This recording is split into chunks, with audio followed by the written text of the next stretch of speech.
What's up, guys? David Boyle right here, coming at you with motor behavior challenge number 1. Concept: perception action coupling. Now, this is like this fancy term of explaining, for every action there's a reaction in a way. You have perception, which is how we perceive our environment through our senses. It's as if due to our past experiences, these perceptions have an equal and opposite action or behavior that goes along with it.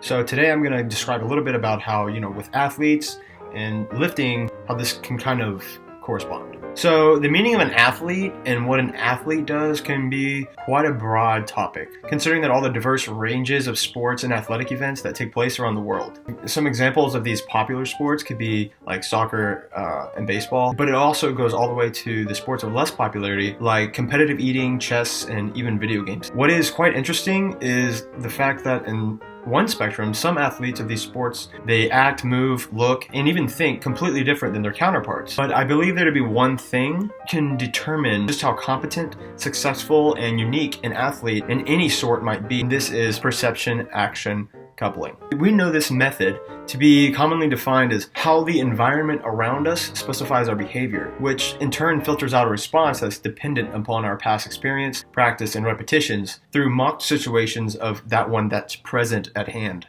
My main argument is that those who are professionals and masters of their sport, they are that way because of their ability to control their environment. And their ability is better than their opponent or others in general. This basically helps separate them from the rest of the group. Unpredictable stressors are thrown from all different types of directions when it comes to sport. And it is what we do with those stressors, whether it's perceived as a distraction, filtered out, or a motivator, that can be the fine line of success or defeat.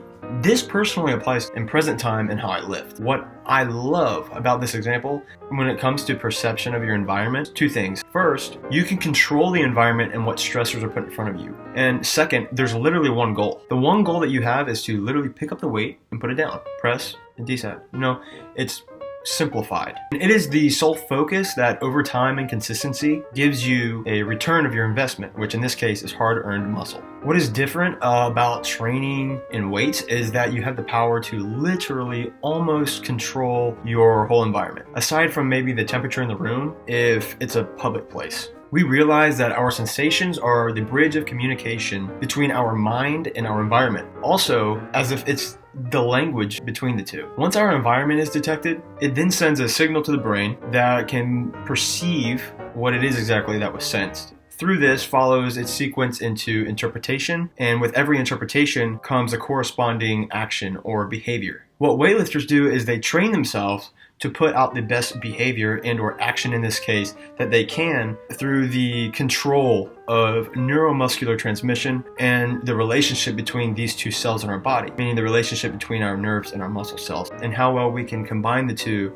through mind and body control. Take a bodybuilder, for example. What bodybuilders do is they train their somatic side to be as close and tight-knit with their behavioral control as possible. So in the bodybuilder's case, posing can be an example here. It can be very difficult for many people to have a strong mind-body or neuromuscular connection like bodybuilders do because they practice it all the time. For example, when they're posing, they actually have the control over their body to contract and relax and exploit certain areas of their body to give a perception to somebody else through their eyes that they're actually bigger than they are. They're already big, but they can make themselves look bigger. Okay, so let's take another example so we're making sure that everybody's on the same page. So we're going to give a environment, and the environment in this case is a gym. And we're going to say that you're the person in the gym and there's nobody else there. It's Monday, so you're training chest. And when doing chest, one of the other exercises that you're going to do is, say on this hypothetical day, some incline dumbbell flies. Now, in this hypothetical situation, let's say there was a pair of dumbbells on the floor right next to a bench that you were going to use for incline dumbbell flies. The dumbbells in this situation are 60 pounds. Once you reach that exercise, you either can or cannot use the pair of 60-pound dumbbells for your set of 12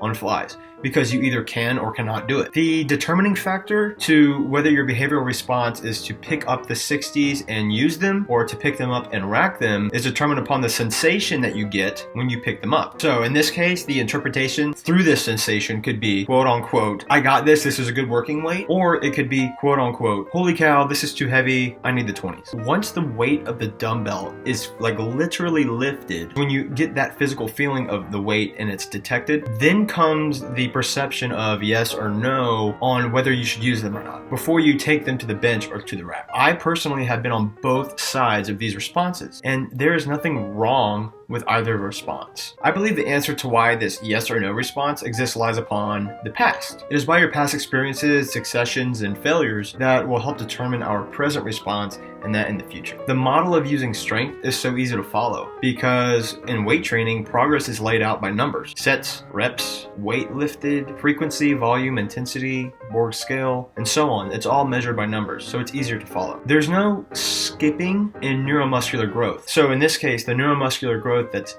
needed to bring that 20 pounds to a 60 pounds, there's no way to cheat to it. In all sports, the professionals have built almost an autonomic response to stressors while they have practiced so much. Less brains are needed to perform the task, thus yielding more efficiency, quicker reactions, strength, and so on. In many cases with active sports that require a lot of physical activity, it is easier for a baseball player to hit a 95-mile-per-hour fastball by playing his whole life, which means that he has started by facing a 50-miles-per-hour fastball while he was young, then learning how to hit that speed, then continuously getting reps and adapting to higher speeds as he grows up. He'll play at a high school level and a college level, learning how to succeed against speeds that are anywhere from 85 to 92 miles per hour. Then the jump is only a few miles per hour to 95 rather than double that of from somebody who maybe played when they were a kid and then stopped and then tries to hit it out of nowhere. The perception of the speed is then easier to detect by the seasoned athlete because it's not near the fierce jump as it would be for someone who has not worked up to it. The same way